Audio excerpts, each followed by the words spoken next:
जय हिंद साथियों।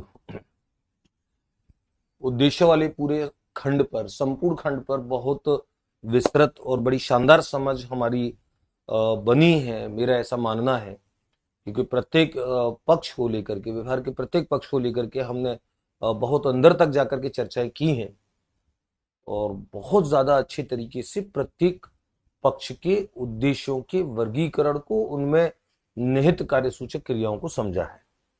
और ये खंड जो है, ये खंड एक तरह से सभी का एक निचोड़ सा है। और मैं इस खंड में आपको एक टेबल के माध्यम से, एक सूची के माध्यम से, हम शिक्षण योजना जो होती है, शिक्षण अधिगम प्रक्रिया में जब शिक्षण योजना बनाई जाती है तो उसमें कुछ अनुदेशनात्मक उद्देश्य निर्धारित होते हैं और उनकी कार्यसूचक क्रियाएं निर्धारित होती है। परीक्षा में इससे बहुत ज्यादा प्रश्न आते हैं क्योंकि एक तरह से ये पुरानी सारी बातों का ही एक तरीके से निचोड़ है। लेकिन हम शिक्षण योजना में जो अनुदेशनात्मक उद्देश्य जो तय करते हैं वो 6 उद्देश्य होते हैं। ज्ञान, अवबोध, अनुप्रयोग, ये 3 तो संज्ञानात्मक पक्ष से होते हैं। फिर कौशल क्रियात्मक पक्ष का होता है, कौशल और अभिवृत्ति और अभिरुचि। तो ये जो 6 उद्देश्य होते हैं, मैं एक बार लिख देता हूं। ये 6 उद्देश्य शिक्षण और एनसीईआरटी की अनुसार, एनसीईआरटी के अनुसार भी यही है। अनुदेशनात्मक उद्देश्य जो होते हैं, इसमें हम व्यवहार के तीनों पक्षों को हम ले रहे हैं। अनुदेशनात्मक उद्देश्य जो है, अनुदेशनात्मक उद्देश्य शिक्षण उद्देश्य का ही दूसरा नाम है। जैसे हमने शिक्षण उद्देश्य कहा, शिक्षण उद्देश्य ऑब्जेक्टिव्स कहा, वही आपका अनुदेशनात्मक। अनुदेशनात्मक उद्देश्य इसलिए बोला जाता है कि इधर आप अनुदेशन करा करके आए, पढ़ा करके आए, और इधर वो उद्देश्य पूरा हो जाता है।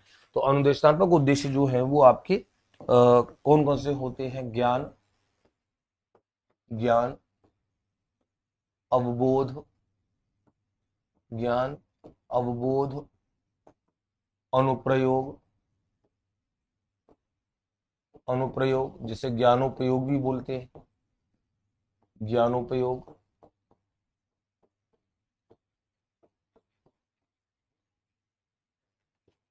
कौशल, कौशल, अभिरुचि, अभिरुचि और अभिवृत्ति। और आपने जब सामान्य शिक्षण योजना आपने बनाई होगी, पाठ्य योजना आपने बनाई होगी, तो इन्हीं 6 उद्देश्यों के सापेक्ष, अनुदेशात्मक उद्देश्यों के सापेक्ष हम कार्यसूचक क्रियाओं का निर्धारण करते हैं।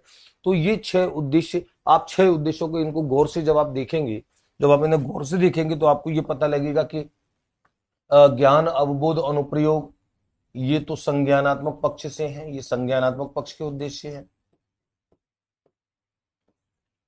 कौशल की हम बात करते हैं, कौशल, तो कौशल हमारा साइकोमोटर हो जाता है, क्रियात्मक हो जाता है, ये क्रियात्मक हो जाता है। और अभिरुचि और अभिवृत्ति ये हमारे भावात्मक हो जाते हैं, क्योंकि इनका संबंध भावात्मक पक्ष से संबंधित है। तो हम शिक्षण अधिगम प्रक्रिया में जब इन अनुदेशात्मक उद्देश्यों का निर्धारण करते हैं तो इनके सापेक्ष कार्यसूचक क्रियाओं की एक टेबल है। ये टेबल आपके लिए इसलिए उपयोगी है, इसलिए इंपॉर्टेंट है कि परीक्षा में सवाल जब आएंगे तो आप क्लियर क्लासिफिकेशन कर पाओगे कि किस क्रिया को किससे जोड़े। तो हमने जैसे उद्देश्यों के अंतर्गत क्रियाएं पढ़ी हैं, कार्यसूचक क्रियाएं पढ़ी हैं, यहाँ पर इस टेबल को आप फाइनली आप याद रखेंगे। फाइनली याद रख करके इसमें से अनेकों सवाल इसमें से सीधे सीधे कनेक्ट होते हैं और परीक्षा के दृष्टिकोण से ये एक प्रकार से पिछली सभी चर्चाओं का समेकन है, जिसमें व्यवहार के तीनों पक्षों से जुड़े कार्यसूचक क्रियाओं को एक टेबल पे एनसीईआरटी ने लिया है। तो हम जैसे ये जो बात करें, और ये जो टेबल है, इस टेबल को हमने सभी विषयों के लिए, मैंने जैसे इसको लिया है, बनाया है, तो मैंने सभी विषयों के लिए कॉमन पार्ट के तौर पर इसको बनाया है। क्योंकि जब आप इसको टेबल को देखेंगे तो अलग अलग विषय के सापेक्ष अलग अलग क्रियाएं हुई रहेंगी। कार्यसूचक क्रियाएं इंपोर्टेंट है, जो कार्यसूचक क्रिया है वो इंपोर्टेंट है। विषय आप दूसरा भी बदल लेंगे तो भी बात वही रहेगी। उदाहरण के लिए मैं स्टार्ट करता हूं इस टेबल पे विशेष तौर से, और देखिए आप अलग अलग विषय पर हम इसको ढाल करके बताएंगे। सबसे पहले पहला ज्ञान, ज्ञानात्मक उद्देश्य। ये आप टेबल देख रहे हैं, एनसीईआरटी के अनुसार शिक्षण उद्देश्य और व्यवहारगत परिवर्तन। व्यवहारगत परिवर्तन यानी कि कार्यसूचक क्रिया, एक्शन वर्ब्स जिन्हें बोलते हैं, है ना, एक्शन वर्ब्स, एक्शन वर्ब्स। तो कौन कौन सी एक्शन वर्ब्स हैं, कौन कौन से व्यवहारगत परिवर्तन है जिसके आधार पर हम इस उद्देश्य की प्राप्ति को पूरा मानेंगे। और ये परीक्षा में सवाल ये आ जाता है कि बच्चा ये कर लेता है, उसने किस उद्देश्य को पूरा कर लिया है, बच्चा ये कर लेता है, उसने किस उद्देश्य को पूरा कर लिया है। तो देखिए ज्ञानात्मक में क्रियाएं, आपको एक्शन वर्ब विशेष तौर पे आपको पकड़नी है। एक्शन वर्ब कौन कौन सी हैं, जैसे पहला है विषय के तथ्यों, सिद्धांतों, संकेतों का पुनः स्मरण करना। क्रिया है पुनः स्मरण करना, रिकॉल करना। तो और मैंने शब्द लिखा है विषय। अब आप यह गणित लिखे, विज्ञान लिखे, सामाजिक लिखे, हिंदी लिखे, कुछ भी लिखे। तो जैसे मान लीजिए मैं गणित, सपोज मैं गणित मान के लिखूं, तो गणित के तथ्यों, सिद्धांतों, संकेतों को पुनः स्मरण करना। उसे गणित के सिद्धांत पता है, यानी कि उसको जानकारी है, संकेत पता है, तथ्य पता है, सामाजिक विज्ञान के संकेत पता है, तथ्य पता है, विज्ञान की पता है। तो इसका मतलब उसे ज्ञान का उद्देश्य पता है, उसको जानकारी है और वो उन्हें स्मरण कर पा रहा है, मतलब याद उठा, रिकॉल कर पा रहा है। विषय के तथ्यों, सिद्धांतों, संकेतों, आकृतियों को पहचानना। वो मान लीजिए अगर हम गणित की बात करें, वो आकृतियों में से त्रिभुज दिखाती है, पहचान जाता है कि ये त्रिभुज है। प्रश्न आएगा कि उसने किस उद्देश्य को प्राप्त कर लिया, उत्तर आएगा हमारा कि उसने ज्ञान के उद्देश्य को प्राप्त किया है। अगर मान लीजिए विज्ञान की बात करें, विज्ञान में किसी पर्टिकुलर चीज को, किसी पर्टिकुलर अवधारणा को, पर्टिकुलर उसको पहचान लेता है, संकेत को पहचान लेता है। सामाजिक विज्ञान में, हिंदी में किसी वर्ड को, स्वर को पहचान लेता है। तो पहचानना, ये पहचानना क्रिया, ये आपको ध्यान रखना है। तो पुनः स्मरण करना, पहचानना। विषय संबंधी विभिन्न क्रियाओं, विधियों का ज्ञान करना, यानी कि जानकारी की बात है, केवल जानकारी है। विषय के सिद्धांतों, नियमों, सूत्रों का ज्ञान करना, है ना। विषय संबंधी विभिन्न क्रियाओं, विधियों का ज्ञान करना, विभिन्न नियमों, सूत्रों का ज्ञान करना, और विषय संबंधी प्रत्ययों को परिभाषित करना। ये परिभाषित करना तो बड़ा इंपॉर्टेंट है, परीक्षा में कई बार आ जाता है। को ये जो सारी क्रियाएं हैं, कौन कौन सी, पुनः स्मरण कर पाता है, पहचान लेता है, बता पाता है, जानकारी होती है, परिभाषित करता है। विषय कुछ भी हो, आपको किस उद्देश्य को प्राप्त कर लिया है, आपको उत्तर टिक करना है, ज्ञान का उद्देश्य।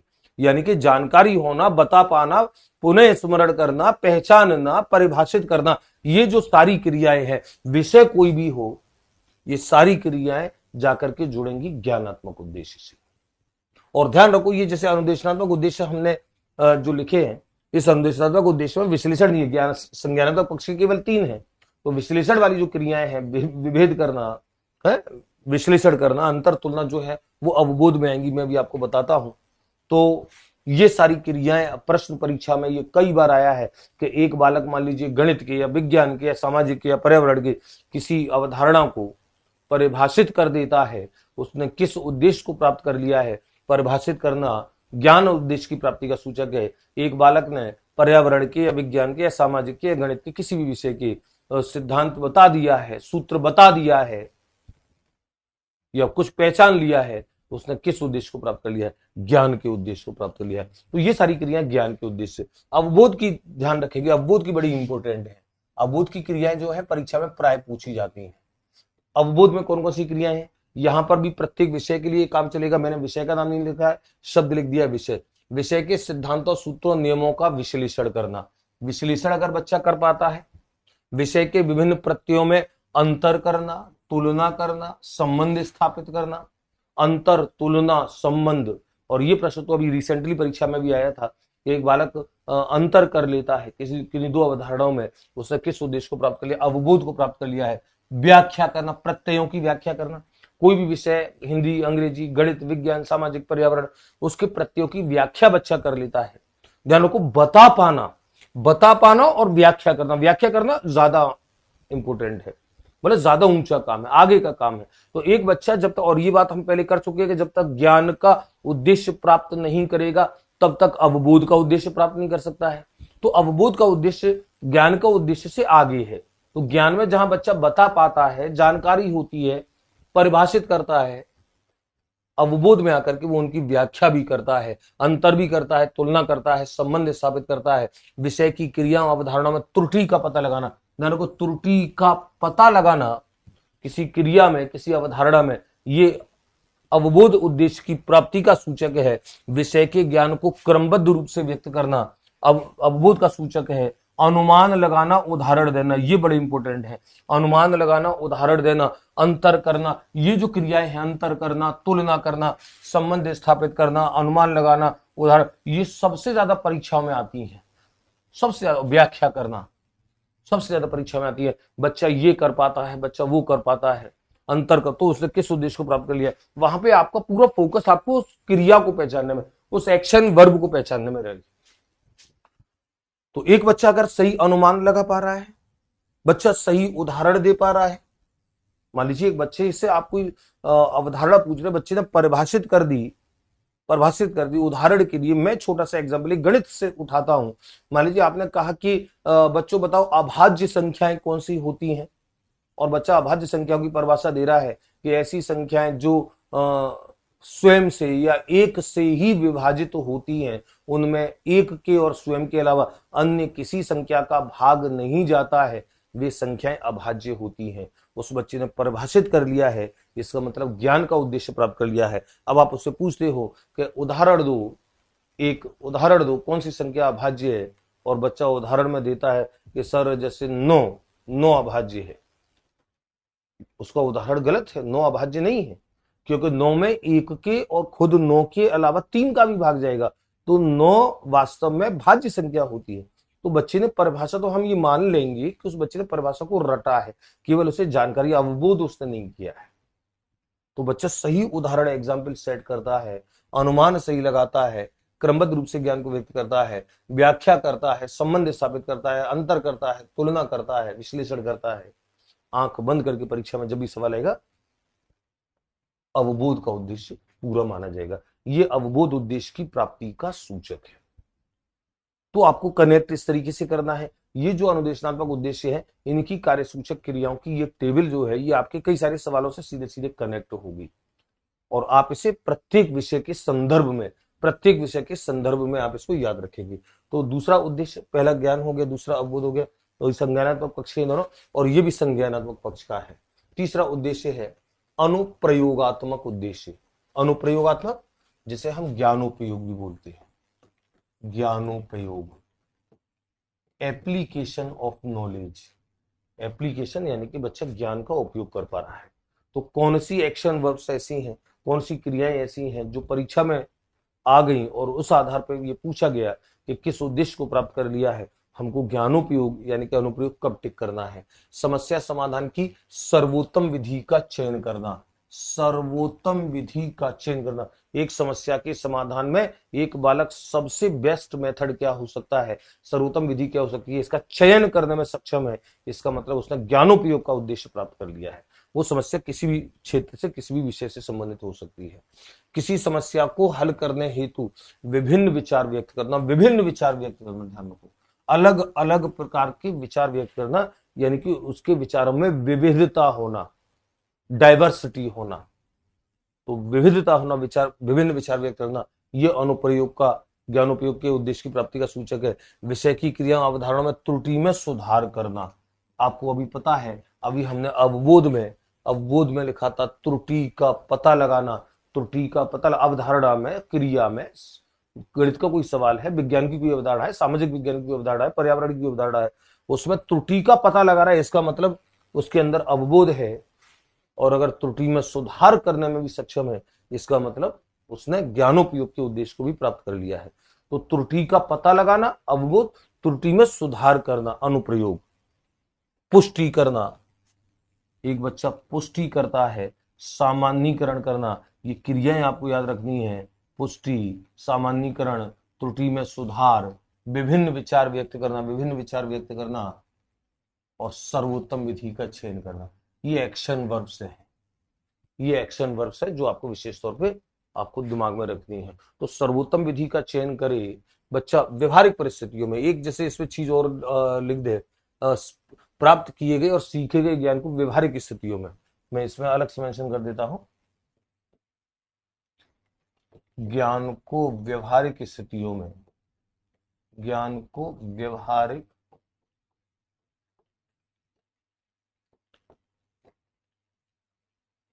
स्थितियों की जगह परिस्थितियों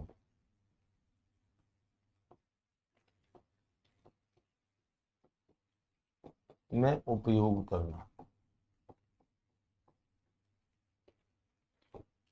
एक बच्चे ने जो ज्ञान सीखा है, उससे वो अपने दैनिक जीवन में व्यवहारिक परिस्थितियों में भी उपयोग करने सक्षम है, इसका मतलब उसने ज्ञान उपयोग। ये तो एक सीधी सीधी नाम से ही निकल करके एक क्रिया ये आती है।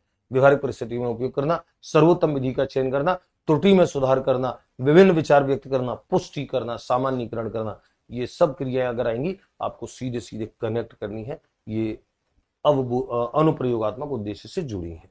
तीसरा, चौथा, कौशलात्मक। कौशलात्मक आपको पता है, कौशलात्मक स्किल की हम बात करते हैं, और कौशल उद्देश्य स्किल जो होता है, इस कौशल के अंतर्गत आप जानते हो क्रियात्मक पक्ष निहित होता है, क्योंकि कौशल निरंतर अभ्यास से आता है। और आप देखिए कौन कौन सी क्रियाएं हैं जो कौशलात्मक उद्देश्य को करती हैं। विषय की विभिन्न गणनाओं को सरलता, शीघ्रता व शुद्धता से करना। विभिन्न गणनाओं को सरलता, शीघ्रता, शुद्धता, ये एडजेक्टिव लगे हैं, विशेषण लगे हैं, यानी कि गणना कर पाता है और गणना को शीघ्रता, सरलता, तीव्रता से, शुद्धता से कर पाता है। दोनों में अंतर है। शीघ्रता, सरलता, कुशलता से जब कर पाएगा जब उसने अभ्यास किया होगा। ध्यान को जब ये विशेषण के साथ है, जब केवल ये गणना कर पाता है, तो गणना कर पाता है, अवबोध है, लेकिन सरलता, शीघ्रता, शुद्धता, तीव्रता इनसे कर पाता है, तो इसका मतलब कौशल है। विषय की विभिन्न आकृतियों के सुंदर चित्र, चार्ट, मॉडल बनाना, ये तो बड़े इंपॉर्टेंट है। परीक्षा में सबसे ज्यादा ये कौशल से जुड़ते हैं। एक बच्चा जब भी चित्र, चार्ट, मॉडल बनाता है, कुछ भी बनाता है, ये उसकी कौशल का प्रतीक है। कौशलात्मक उद्देश्य आपको करना है। विभिन्न नापों को पढ़ना, ये कौशल है। लेखा चित्र बनाना, ग्राफ बनाना, ये कौशल है। पैमाना मानकर विभिन्न प्रकार के लेखा चित्र, कोई भी कंटेंट हो, कोई भी विषय हो, त्रुटिपूर्ण यंत्रों में त्रुटि का पता लगाकर उनमें सुधार करना। ध्यान रखो, त्रुटि का सुधार करना दो बार आ गया। ये त्रुटि का सुधार करना एक तो अनुप्रयोग में था, यहां पर त्रुटि में सुधार अवधारणाओं में है, यानी कि किसी सवाल है, अगर मान लीजिए सवाल में जो गलती है उस त्रुटि में सुधार कर रहा है, यहां पर यंत्रों में त्रुटि में सुधार कर रहा है। यंत्रों में त्रुटिपूर्ण यंत्र जो है, तो अगर उनमें सुधार कर पाता है तो कौशल है। विभिन्न प्रक्रियाओं को करने के लिए तालिकाओं का प्रयोग करना, अलग अलग टेबल्स जो आती हैं, जैसे मान लीजिए जब आप कहीं गणना करते हो, ज्योग्राफी में करते हो, गणित में करते हो, कई बार आपको टेबल, साइंस में करते हो तो कई बार आपको टेबल्स आपको चाहिए होती है, अलग अलग साइन कोस की टेबल है, या मान लीजिए लॉग टेबल है, उन तालिकाओं का बच्चा प्रयोग कर रहा है तो कौशल है। यंत्रों का प्रयोग कर सकने में प्रवीणता, मतलब कोई एपरेटस है, कोई यंत्र है, उनको बच्चा उनको उपयोग करने में बच्चे में प्रवीणता है, दक्षता है। तो ये सारी क्रियाएं जो है, यंत्रों की त्रुटियों में सुधार करता है, यंत्रों को प्रयोग कर सकता है, प्रवीण है, क्रियाओं को शुद्धता, शीघ्रता, सरलता से कर लेता है, गणनाओं को कर लेता है, चित्र, चार्ट, मॉडल बना लेता है। ये सब आपके कौशलात्मक उद्देश्य से जुड़ेंगे। और मैंने जैसे कहा कि एक तो अवबोध से बहुत ज्यादा सवाल आते हैं, अभिरुचि से सवाल आते हैं, और कौशल से सवाल ज्यादा आते हैं। ज्ञान बिल्कुल प्रारंभिक है, कई बार ज्ञान से भी सवाल आप देखेंगे, कई बार परीक्षा में ज्ञान से आए हैं। अभी मैं पिछली बार 1-2 साल पहले परीक्षा में ये हुआ भी था, जहां परिभाषित करने को पूछा गया, परिभाषित करना किस उद्देश्य की प्राप्ति का सूचक है। तो ये कौशल की इन क्रियाओं को याद रखेंगे, ये कौशलात्मक पक्ष है, कौशलात्मक उद्देश्य है। अब आप देखिए बड़ा इंपॉर्टेंट है अभिरुच्यात्मक। अभिरुच्यात्मक इंटरेस्ट की बात होती है, एप्टीट्यूड की बात है। ये ध्यान रखो, अभिरुचि यानी कि एप्टीट्यूड।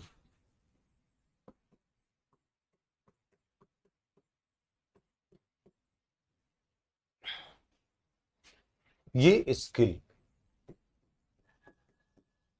तो अभिरुच्यात्मक में आप देखो, अभिरुच्यात्मक की क्रियाओं को ध्यान रखना, परीक्षा में इससे सवाल आते हैं। अभिरुचि ये भावात्मक पक्ष से संबंधित है। एक बच्चे के एप्टीट्यूड को, उसके इंटरेस्ट को कैसे आप उद्देश्य की प्राप्त कर रहे हैं। और आप देखिए कौन कौन सी क्रियाएं जो अभिरुचि से जाकर के जुड़ेंगी। विषय विशेषज्ञों, विचारकों, लेखकों की जीवनियों को पढ़ना। एक बालक जिस विषय को, जैसे मान लो गणित है तो गणितज्ञों की जीवनियां पढ़ता है, विज्ञान है तो वैज्ञानिकों की जीवनियां पढ़ता है, सामाजिक विज्ञान है तो सामाजिक विचारकों की, सुधारकों की जीवनियां पढ़ता है, हिंदी है तो साहित्यकारों की जीवनियां पढ़ता है।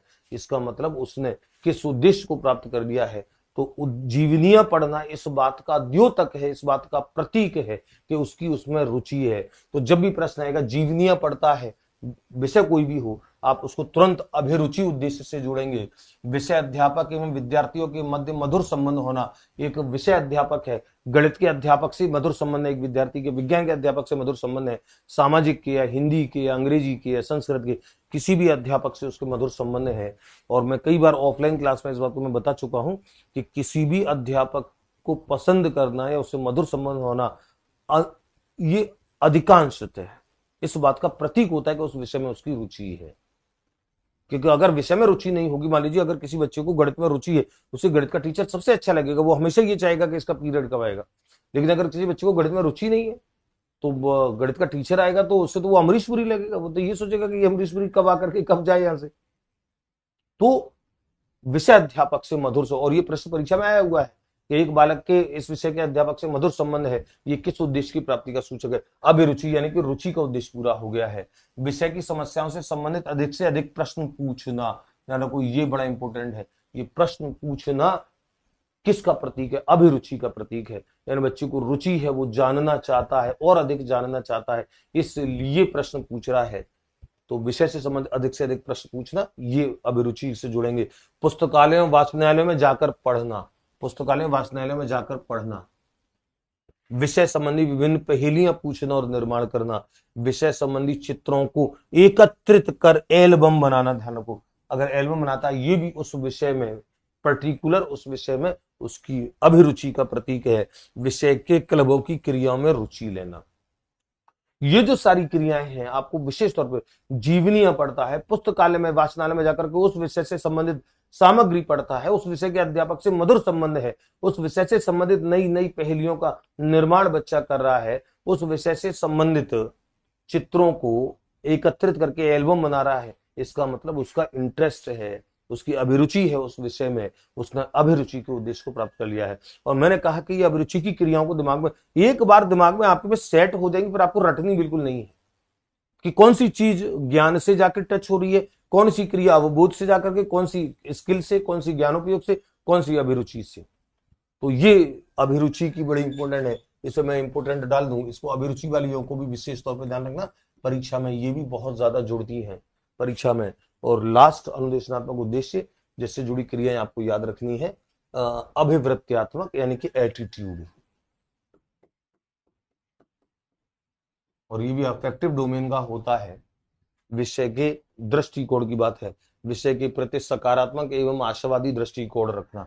दृष्टिकोण शब्द ही आ गया, मतलब अभिवृत्ति हो गई। एक बालक गणित के प्रति सकारात्मक दृष्टिकोण रखता है, विज्ञान के प्रति या सामाजिक या हिंदी के प्रति, उसने किस उद्देश्य को प्राप्त कर लिया है, अभिवृत्त्यात्मक उद्देश्य को प्राप्त कर लिया है। एक बालक विज्ञान को सरल विषय समझता है, एक बालक गणित को सरल विषय समझता है, एक बालक सामाजिक को या हिंदी को सरल विषय समझता है। इसका मतलब दृष्टिकोण की बात है, दृष्टिकोण से जाकर के बात जुड़ रही है, इसका मतलब अभिवृत्ति का उद्देश्य पूरा है।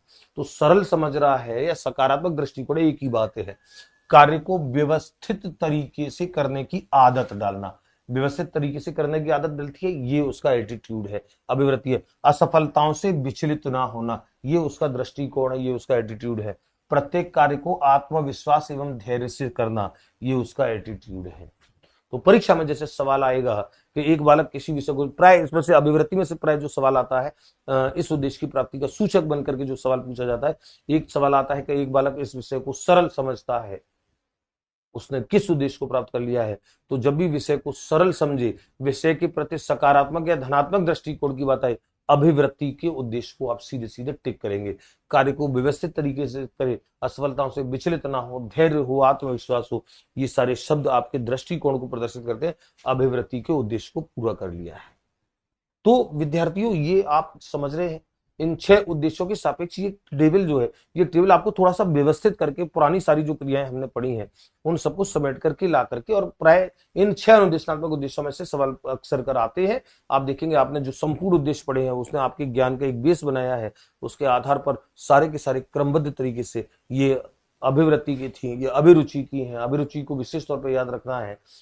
ये सारी की सारी जो रुचि को दर्शाएंगे, जीवनियों को पढ़ना, वाचनालय में जाकर के उस विषय का संबंधित कंटेंट निकलवाना, उसको पढ़ना, उस विषय से जुड़े जितने भी चित्र चार्ट वो है, चित्र चार्ट मॉडल बनाना तो कौशल हो जाएगा, लेकिन चित्रों को इकट्ठा करके एल्बम बनाना, कोलाज बनाना, ये रुचि की बात है। चलिए, तो अधिक से अधिक प्रश्न पूछना ये रुचि की बात है। कौशलात्मक, जहां पर कौशल की बात होगी, स्किल की बात होगी, तो चित्र चार्ट मॉडल प्राय ये सबसे ज्यादा पूछे जाते हैं। और गणनाओं को शीघ्रता, सरलता, शुद्धता से कर दे, विभिन्न नापों को, लेखा चित्रों को, यंत्रों में त्रुटि का पता लगा, ये सारी जो क्रियाएं हैं ये आपके कौशल से जुड़ेंगी। आप परीक्षा में आएंगे, समझ जाएंगे आप। और ज्ञानोपयोग अनुप्रयोग से बच्चा ज्ञान का उपयोग कर पाता है व्यवहारिक स्थितियों में।